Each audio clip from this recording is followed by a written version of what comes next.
Welcome back to the rest of the story. As I've told you before, I have some crop damage this year. Guess I couldn't really avoid it. We had a thunderstorm slash windstorm roll in about the first week of July, and as I've been driving past, I've seen this here, well, ever since then. Just really never took the time to come out and walk through it, and I believe I've told you guys that I would bring you along for the trip. So we got a couple things going on here. Lack of moisture is very prevalent here on the stalks that are still standing. I mean, this guy's at least putting an effort in, but lack of moisture in this part of the field. It did put an ear on. That one up there did too. This is the lighter soil on this field. The stuff up on top of the hill is a lot better. It yields better. It's a little darker soil. Holds moisture better, more organic matter. And part of the reason why I'm thinking that we had such an issue with the plants going down is the fact that after we got done planting this year, we had a wet spell, more than normal, and it really didn't force the roots to really dig down and grow a root mass, or a significant one, to the point where it could actually find moisture. And then when it did finally dry out or dry up, or however you want to say it, this was the end result. I mean, this is gonna be a nightmare even just driving through this patch here. I mean, from end to end, we're probably, and this one patch right here, it's probably 40 feet by 20 feet, but it's not completely down and out yet. I mean, the corn is trying to grow here. The only problem is that we do have a bunch of rodents, imagine raccoon or whatever else, are going through, and all these low ears are getting chewed on. So this particular area in the field is probably going to zero out on the yield monitor. As far as, well, should I say, of this whole field, this isn't the only spot, but this is probably the worst. I'm not going to walk the whole field, but from the road I can see that it's got a couple flat, low areas, damaged areas across the field. So this field ran 225 last year. It's not going to make 200. I can tell that just by looking at the corn, looking at how dry the soil is. This was planted at 34,000. I mean, it might seem kind of high to a lot of people, but that is pretty much the average for the area. A lot of guys run that population. I run 30 to 40. On the lower quality ground, typically I run 30. Last year, those of you that were around last year, I did change the populations on my headlands and on my lower ground.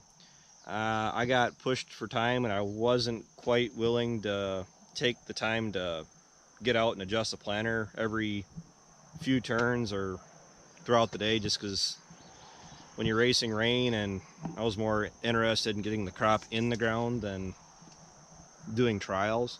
Last year, I can say that I dropped the population down too low. I dropped it down to 27,000 on the headlands, this field in particular also. And on this part of the field, I did drop it down to 27. I think that was a little bit low for our area.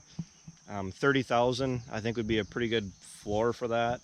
And, well, on the nicer part of the field up the hill here, 36 to 38,000 is not out of the realm of possibility, and still pull off a nice yield bump. It's just with the way our corn planter's set up right now, it is kind of time consuming, but you get pretty good at it if you do it enough. Like by the end of the season, going between fields and adjusting the rate, I mean, you get pretty good at it. I did see up the hill with the four-wheeler when I was coming down through here. It does look nicer up there. I just want to show you guys the crop damage. And yeah, it's the first time I've ever seen this field do this. Probably won't be the last time. And it's also in part 2. This is not necessarily a workhorse hybrid that we put in here. This is more of a racehorse type.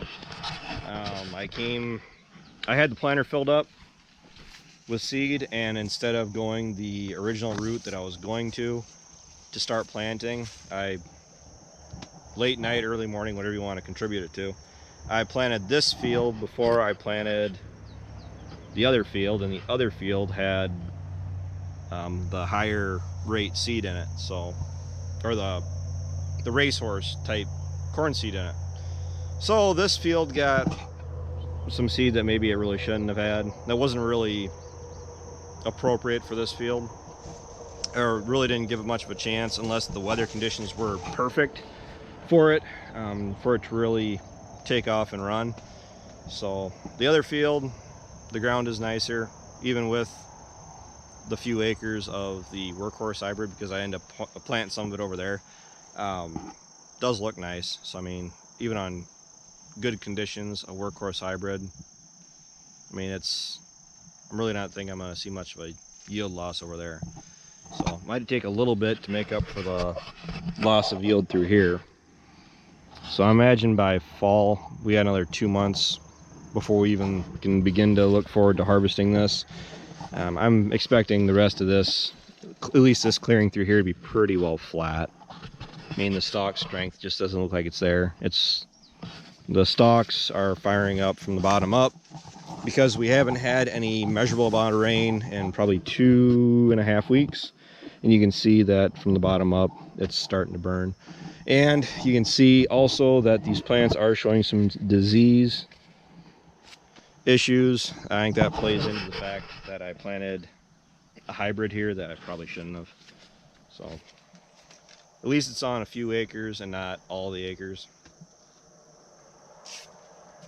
Put a positive spin on it.